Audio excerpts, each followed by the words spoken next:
সাফ অনূর্ধ্ব-20 শিরোপা থেকে আর কত দূর বাংলাদেশ? দেখুন সর্বশেষ পয়েন্ট টেবিলের অবস্থান।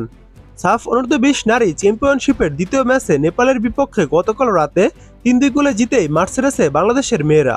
প্রথম ম্যাচে ৯ গোলের উৎসব করা বাংলাদেশকে গতকাল বেশ ভুগিয়েছে নেপাল। তারপরও প্রথমার্ধে দুবার গোল উদযাপন করেছে বাংলাদেশের মেয়েরা। দ্বিতীয়ার্ধে এলোমেলো রক্ষণ আর আগের ম্যাচে হ্যাট্রিক করা মোসাম্মদ সাগরিকা লাল কার্ড দেখে মাঠ ছাড়ার পর খেই হারিয়ে ফেলে বাংলাদেশ। শেষ পর্যন্ত তৃষ্ণা মেটালেন গোলের তৃষ্ণা এবং ৩-২ গোলের জয় নিয়ে মাঠ ছাড়ে বাংলাদেশ।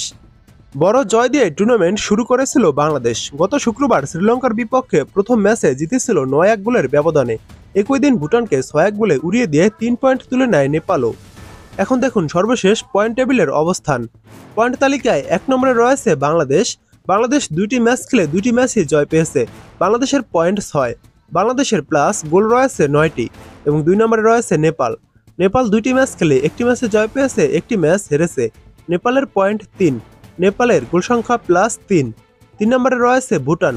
ভুটান ২টি ম্যাচ খেলে ১টি ম্যাচে জয় পেয়েছে এবং ১টি ম্যাচ হেরেছে। ভুটানের প্লাস গোল সংখ্যা নেই। ভুটানের পয়েন্ট রয়েছে ৩। ৪ নম্বরে রয়েছে শ্রীলঙ্কা। শ্রীলঙ্কা ২টি ম্যাচ খেলে ২টি ম্যাচই হেরেছে। শ্রীলঙ্কার কোনো পয়েন্ট নেই। শ্রীলঙ্কার -১৩ গোল রয়েছে। এই ৪টি দলের আরও ৪টি করে ম্যাচ বাকি রয়েছে। প্রত্যেকটি দল মাত্র ২টি করে ম্যাচ শেষ করেছে, আরও ৪টি ম্যাচ বাকি রয়েছে।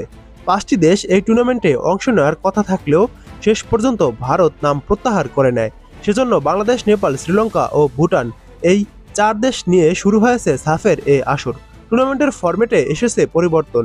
এখন ৪ দল রাউন্ড রবিন লিগ পদ্ধতিতে একে অন্যের সঙ্গে দুবার করে খেলবে। একটি দল ৬টি করে ম্যাচ পাবে।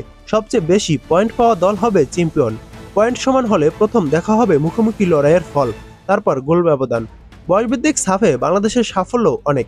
সর্বশেষ ২০২৪ সালে এই প্রতিযোগিতায় ভারতের সঙ্গে যৌথভাবে চ্যাম্পিয়ন হয় লাল সবুজের দল। এখন পর্যন্ত হওয়া ৫ আসরে ৪ বারই শিরোপা জিতেছে বাংলাদেশের মেয়েরা।